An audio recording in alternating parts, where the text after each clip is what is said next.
1947मध्ये स्वातंत्र्य मिळालं त्यावेळेस यांच्यासारख्या आपल्या साने गुरुजींच्यासारखी जी मंडळी होती, जी डोळसपणाने विठ्ठलावर प्रेम करत होते, त्यांच्या असं लक्षात आलं आत्ता जी सांगितली तक्रार चोखोबाची, की बडवी मज मारता की काय केला अपराध, मला देवळात जायला देत नाहीयेत.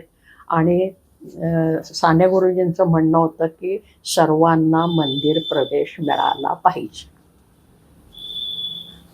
आणि तो सर्वांना मंदिर प्रवेश मिळावा याला पंढरपूरची जी काही उच्च श्रेणीची मंडळी होती आणि पुजारी मंडळी होती, ट्रस्टी मंडळी होती, त्यांचा विरोध होता. कारण सर्व जाती जमातीच्या लोकांना जर मंदिरात प्रवेश दिला तर देव विटाळेल. या विटाळाबद्दल पुष्कळ बोलता येण्यासारखं आहे. मी त्या माझ्या दिल्लीच्या अध्यक्षीय भाषणात बोललेली आहे. तर या मंदिर प्रवेशापुरतं सांगते, देव विटाळेल म्हणून इतर जातीच्या लोकांना प्रवेश द्यायचा नाही.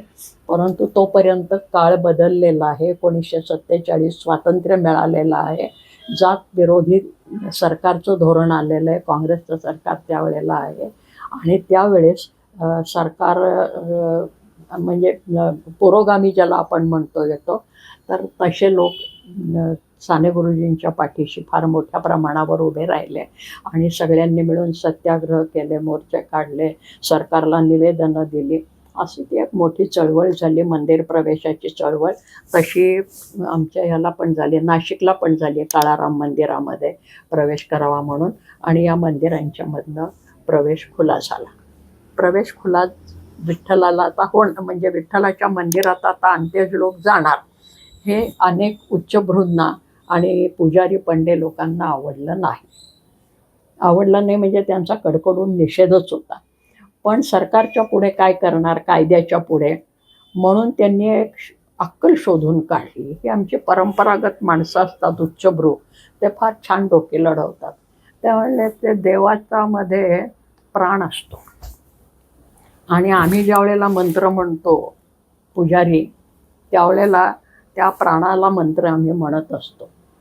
तर आता त्या मूर्तीमधले प्राणच काढून घ्यायचे, मग नुसते दगड राहील तिथे, मग जाईनात का ते अस्पृश्य लोक तिथे गेले तर काय हरकत नाही. म्हणून पंढरपूरच्या मंदिरातल्या विठ्ठलाच्या दगडी मूर्तीतले प्राण काढून घेण्याचा एक विधी समंत्रक झाला. ते प्राण काढून ठेवले कुठे, एका घागरीमध्ये ठेवले, आणि त्या ती घागर सीलबंद केली. आता काय झालं, विठोबाचं जे सत्व होतं प्राण, ते प्राणतत्व त्या घागरीमध्ये आलं. आता मंदिरामध्ये उरलं ते काय उरलं, नुसता दगडी मूर्त, दगड उरला. जाईनात का ते अस्पृश्य लोक तिथं भेटायला, काही बिघडत नाही, अशी समजूत त्या उच्चभ्रू पुजाऱ्यांनी स्वतःचे घालून घेतले. अर्थात त्या पुजाऱ्यांच्यामध्येही दोन मतं होती. बरेच बडवे हे सुधारणेच्या बाजूने होते, ते त्या बाजूने उभे राहिले, आणि बरेच हे सनातनी होते. सनातन्यांची संख्या पुढे पुढे कमी झाली, कारण का, देवाच्या उत्पन्नाचं साधन पाहिजे म्हणून. आणि मग तो त्या मूर्तीमध्ये घातले. आजही घागरीमध्ये प्राण घातलेली, ते त्याला घागऱ्या विठोबा असं म्हणतात. नाव ऐकून माहिती असेल कदाचित तुम्हाला. धारूरकर शास्त्री म्हणून आहेत पंढरीचे, त्यांच्या घरामध्ये तो घागऱ्या विठोबा आहे. आणि त्यांना असं वाटलं होतं, पंढरीचे जे पारंपरिक भक्त आहेत, सोन्या चांदीचे अलंकार देणारे, ते आता घागऱ्या विठोबाकडे जातील, आणि त्या दगडाच्या मूर्तीकडे फक्त तळागाळातले लोक जातील. तसं काही झालं नाही, कारण भक्तांची जी काय एक श्रद्धा असते ती त्या मूळ मूर्तीवर होते, आणि तिथे लोक आजही जात आहेत, हे आपल्याला दिसतात. आणि आजही पुन्हा त्याला सोन्या चांदीचे अलंकार अक्षरशः किलो किलोनी घातले जात आहेत. मधल्या काळात एक असं आवई उठलेली होती की ज्या मोगलांची आक्रमणं होत होती त्यावेळेला बऱ्याच मोगलांनी मंदिरं फोडली, मूर्ती फोडल्या. तर पंढरपूरची जी मूर्ती आहे दक्षिणेकडनं आलेली, त्या ह्याने आणलेली पुंडलिकाने, तर ती मूर्ती आता ते शत्रू फोडेल म्हणून मग ती मूर्ती पळवायची आणि दुसरीकडे बसवायची, म्हणून ती जवळ माढ्याला नेऊन बसवली. त्याच्या छातीवर जो मंत्र आहे म्हटलं, ती मूळ मूर्ती आहे असं तिथल्या लोकांचं म्हणणं आहे, माढ्याच्या लोकांचं म्हणणं आहे. आणि ही मूर्ती बसवली ती नंतर पूजेसाठी म्हणून मूर्ती बसवलेली, असे पुष्कळ वाद निरनिराळ्या प्रकारचे त्या मूर्तीच्या संदर्भातही होऊन गेलेले आहेत. आणि तो घागऱ्या विठोबा आता तिथे आहे स्वस्त त्यांच्याकडे, त्याची पूजाचा भक्त काही त्या घागऱ्या विठोबाकडे फारसे जात नाहीत.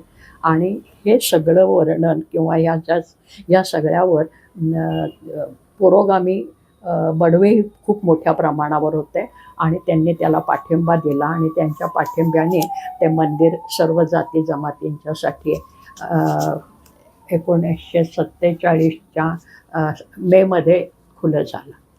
त्यांनी ऑगस्टपासून उपोषण केलं, मेमध्ये मंदिर खुलं झालं ते. आणि मग आता त्याच्यात सुधारणा होत गेल्या पुष्कळदा. अलीकडे सुधारणा काय झाली की पंढरपूरला विठ्ठलाचं मंदिर आणि रुक्मिणीचं मंदिर, विठ्ठलाच्या शेजारी रुक्मिणी नाही आहे, वेगळी आहे ती, कारण ती रुसली आहे त्यामुळे ती देवाच्या जवळ नाही आहे, ती बाजूला आहे तिथे. आणि दोन्हीचे पुजारी वेगळे वेगळे आहेत. तेव्हा पुरोगामी मंडळींनी असं एक हे काढलं की विठ्ठलाच्या मूर्तीला काय ते पुरुष बडवे असायचे ते बसू दे, पण रुक्मिणी मातेला स्त्री पुजारी असावी, कारण तिला लुगडं बिगडं नेसवायचं तर हे पुरुष कशाला त्या बाईला लुगडं नेसवतात मग असं. मग स्त्री पुजारी असावी आणि तिला मंत्रतंत्र शिकवावेत आणि ती तसं असलेली असावी. असं करत करत अलीकडे तेही झालं की रुक्मिणी मातेच्या मंदिरामध्ये स्त्री पुजारी आणि पहिली उर्मिला भाटे या नावाची जे पुरोगामी विचारांचे पुजारी होते बडवे, त्याच्यामध्ये पांडुरंगराव डिंगरे नावाचे ग्रस्त होते. ते आमदार होते त्या काळात. त्यांची माझी परिचय झाला, कारण त्यांची मुलगी इथे होती, तिचा माझा आधी परिचय झाला. मग ते आमदार पांडुरंगराव डिंगरे माझ्याकडे यायचे. ते त्या सगळ्या चळवळीमध्ये सहभागी होते, मंदिर प्रवेशाच्या चळवळीमध्ये. आणि त्या काळात काय काय घडलं, वर्तमानपत्रात काय छापून आलं, कोण बोललं, कसं बोललं, त्याच्यावर त्यांनी एक पुस्तक लिहिलं आहे. आणि त्या पुस्तकाचं नाव आहे मंदिर प्रवेशाचे महाभारत आणि आत्ता म्हणलं तसं ते घागरीचा वगैरे फोटो त्यांनी त्याच्यावर दिलेला आहे.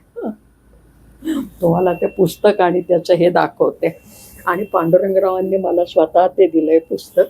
त्याच्यानंतर मी आता अलीकडे चौकशी केली चंदाबाई तिवाडीकडनं, ते म्हणले आता ते पुस्तक मिळत नाही, कारण आता लोकांना त्याची गरज वाटत नाही. पण ज्यांना इतिहास समजून घ्यायचा आहे एखाद्या देवस्थानचा, त्यांच्यासाठी अशा गोष्टी उपयोगी असतात चिकित्सक अभ्यास करणाऱ्यांना. त्यामुळे एकीकडे चिकित्सक अभ्यास आणि एकीकडे भक्तांच्या बद्दलची आस्था